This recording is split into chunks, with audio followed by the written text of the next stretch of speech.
I have a question for you. Does anybody here have a mobile phone? I do. Good.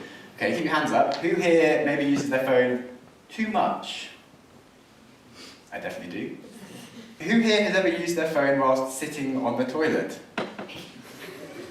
Okay, that's all of us. Good. Just to set some ground knowledge.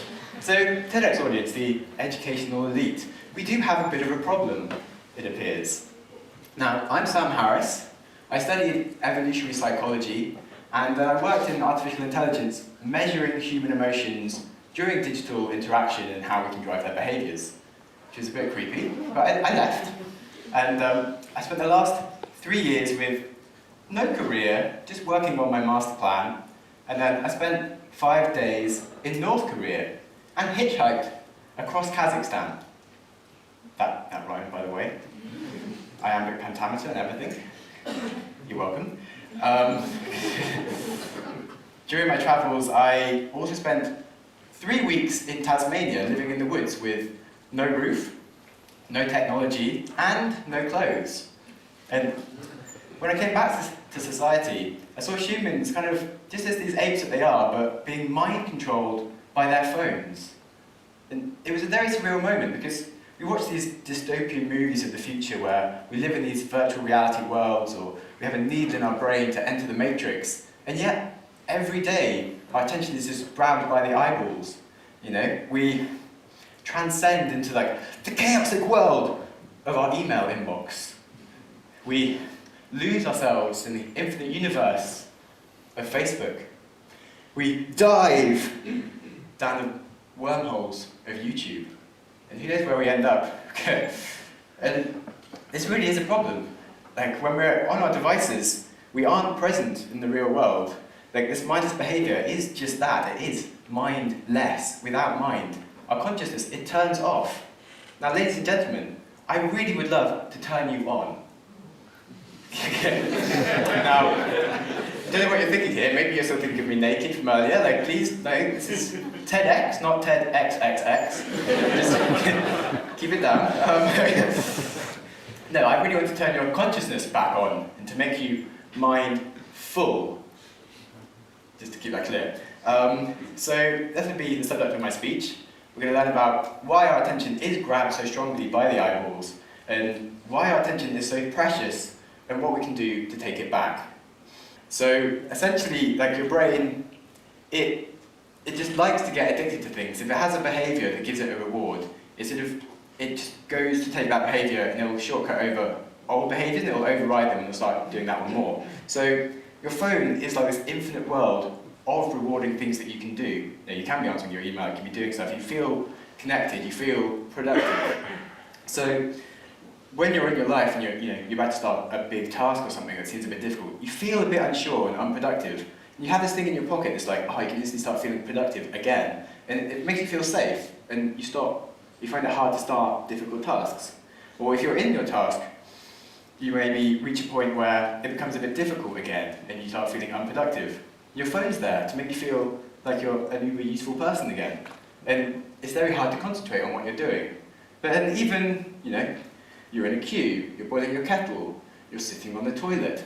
10 seconds just to be with your mind. But no, you can't even just do that. You get your phone out. And it's a bit absurd. We check our phones 60 times a day now. 60 times. I mean, if that was cigarettes, that would be a nightmare.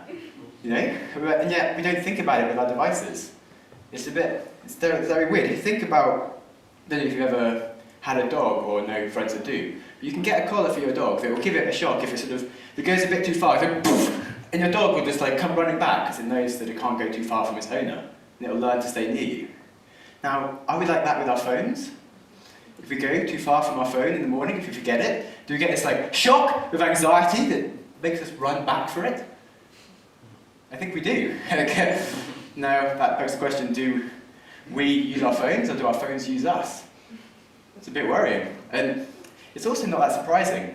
When you think about social media is powered by the world's biggest supercomputers. And they've been trained on the behavioural data of 2.4 billion humans. And this monumental power is directed just at your brain to show it the most engaging, distracting content it can to keep you there. Now, I'm quoting Tristan Harris here, who is an ex-CIA and Facebook employee, not at the same time.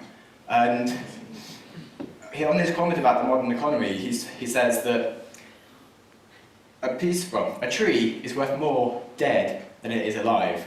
And in the same way, a human is worth more if it is addicted, outraged, narcissistic, polarized, and misinformed than just being a natural human being in its peaceful state. That really is worrying. So, social media, I'm not sure that we use social media is using us again. And a personal anecdote here is, I actually went to the doctors last year because I was developing ADHD and I couldn't concentrate very well. And it turns out there's not something so badly wrong with my brain, there was something much worse. I had Instagram. And this stuff, it does mess up your brain. It's not good, but this isn't just a speech about the problems with social media, because we have heard some of this before, I hope. And it's even the rise of entertainment these days. I mean, I run a podcast, but there's so many podcasts, books, blogs, just an infinite world of great content for you to be learning, but you can drown in knowledge. And so, the moment you've all been waiting for, I've made a graph. So if we think about the amount of spare time that we have, and the percentage of time that we maybe spend learning during that spare time, and also the amount of ideas that we come up with ourselves. If you don't spend any time learning, you don't actually have any ideas, like trying to bake a cake without any ingredients. There's no substance for you to build upon. But in the same way, if you spend all of your time constantly learning, just drowning in information, you have no time for your own ideas, like a cake, just endlessly more ingredients. There's actually, you never bake it, nothing happens. You never win ready, steady, cook. So what we have is this nice bell curve of the amount of time that you want to spend learning, the amount of time with yourself, thinking about your own thoughts, digesting these ideas and building upon them. And so either extreme of this bell curve is not where you want to be. I would just like you to consider where you are in this graph, and if you could be having a lot more original ideas for yourself if you didn't spend your time constantly drowning in information and instead thinking for yourself. Now I'll give you an example that perhaps you can relate to. So, we all take ourselves seriously, we want to do something useful in the world. If you think of some of the great thinkers of the modern day, Yuval Noah Harari, he wrote *Sapiens* and is considered one of the greatest thinkers of our time. He spends 2 hours a day meditating in silence, not listening to other people. Or Charles Darwin, the inventor of evolution. He used to work in the mornings, write, do his experiments. In the afternoon, he'd go for a very long walk with himself. Or Einstein, when he got stuck in a problem, he'd play violin to focus his mind. Can you imagine how absurd it would be to see Einstein just sort of going on to Candy Crush? And he got a bit stuck? That would be nuts. Or maybe he got a bit tired of constantly clicking and his thumbs hurt, and perhaps he'd go onto TikTok where he doesn't even need to click anything anymore. Just an infinite crap at your face all the time, more crap, without you even needing to bother to click. No, we'd never got anywhere. E equals mc squared would be a mystery to us still. So I would just like to consider, how seriously do you take yourself? Do you want to discover ideas just to solve your own problems or the world's, or do you just want to drown in information of other people's thoughts? It's interesting. So I hope I've established that our attention is pretty useful to ourselves and we should try and keep hold of it. So we need a diet, a mindfulness diet, to save us. And like an analogy, I guess, from an evolutionary perspective, if you think of just normal diets, we've become obese because we're evolved to eat more than we need in a given day, because if we expect to have an environment where sometimes there isn't enough food. And just like our minds, we're evolved to pay attention to things if there's stuff there to pay attention to, because we're from an environment of low stimulation where there wasn't so much, we had time to ourselves. But now we have this thing in our pocket always, all the time, that can always be giving us stuff to do. And that's not natural, we need some time to ourselves, we need a diet. Just like the obesity, you need different forms of diet for different people, whether it's the 5-2 ketogenic. It all boils down to eating less, exercising more. And for a mindfulness diet, it boils down to using your phone less and using your concentration more. So I can't prescribe you the diet that will work perfectly for you, which is why I'm asking a lot of questions for you to come up with your own ideas. But I'll give you some examples that have worked for me. So in the morning, I guess I should update this to be coronavirus specific of the day. So in the morning, I normally wake up and I feel a bit sore, and my throat, it hurts, it's dry, and I'm like, oh God, I'm dying, I'm gonna die. And I get a sip of water, and I'm like, oh, it's just thirsty. And then, I don't look at my phone, and I leave the house, and I go to a cafe for a few hours, where I sit by myself, and I write. And it's amazing, because without my phone, when I get stuck, there's nothing to distract me. I can't do anything but just think about the thing I'm stuck on. I'll look out the window for a bit, and I'll have an idea and I'll come back to it. But if I have my phone there, I constantly get distracted, I never get anywhere. It's like, it's the most productive time of my day. It's just spending a few hours without my phone. It's brilliant. It's a bit, I don't know if you've ever learned to drive, but when you learn to drive, you always have a person next to you the whole time, and you kind of ask them questions. And then the first day, after passing your test, there's no one there. You get to like a roundabout, like, crap, what do I do? There's no one there to tell me what to do. And so you just have to do it yourself. And it's amazing, not having a phone there. You get to these moments where you're like, oh, I don't know what to do, I'll just get my phone out. And suddenly when it's not there, you're like, I don't know, oh, I'll just do something for myself. Yeah, it's really liberating.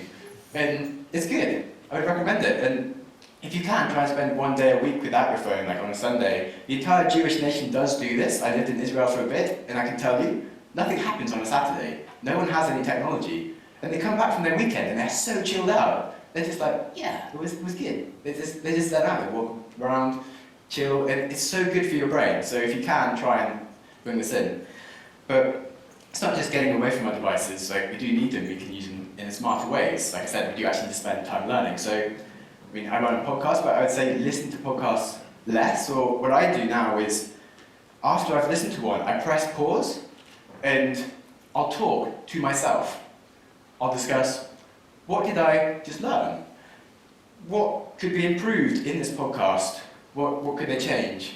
And then I'll think about what actions should I maybe take? Do I talk to a friend about this? Do I change my habits? Like, I'll actually come up with original ideas of my own. And it's your own ideas that are the things that you remember, not someone else's. And spending some time to digest this, I get so much more from the podcast. I can remember like the 3 podcasts that I listened to as opposed to the 6, and I can't even like list half the ones I even listened to. And it's really useful, like, it's a good habit to try. I mean, talking to yourself apparently is crazy, but you know, when you're on the tube these days, people don't even notice when you're in the gym, and I'd rather be considered crazy than to just listen to other people's thoughts all the time. And one thing I've learned from interviewing a lot of hundreds of really important people, some of them considered geniuses, is that you're not born a genius. You have to walk the whole path to become one.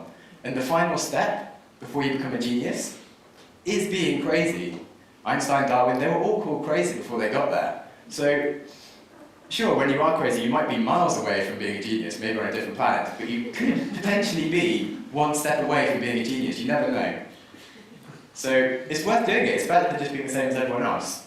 I interviewed a man called Mike Winnett, and he calls people sheeple when they're on their devices, just like a herd of like idiot people being herded around. And it's a bit rude, but it's kind of true, isn't it? Do you want to be like a sheeple person, or do you want to be like your own genius person in your own world, doing cool things for yourself? I'm going to go down the crazy direction for sure, and it's worth doing. So I think this all has some like useful stuff to think about, engage with, and in summary, technology, it isn't there to sort of always help you. It does limit you, and you need to sort of establish your own boundaries. And it does need to change to think about it instead of optimizing for clicks, to think about the whole world it creates around you and your behaviors, and to create a better life as opposed to just like more advertising content generation of money for themselves. But we can't wait for technology and the nature of the economy to change. We need to take control ourselves right now. So there are a lot of mindfulness diets around that you can take on.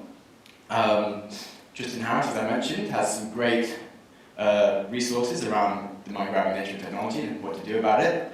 Cal Newport has written a great set of work around digital minimalism, which is a great thing to do, or you can look at me up, Sam Harris. I've written quite a few blogs on these things. But yeah, no, I would really consider trying to find ways to become more mindful, especially in light of the coronavirus situation. You might be spending a lot more time at home. Do you want to waste that time, like these potential moments with yourself, for genius, or you want to actually sort of think about it and maybe have some days switched off where you do a lot of writing. Perhaps this is the moment to write your book, your PhD, come up with some original ideas. This could be a really golden opportunity if you take it, instead of just wasting it.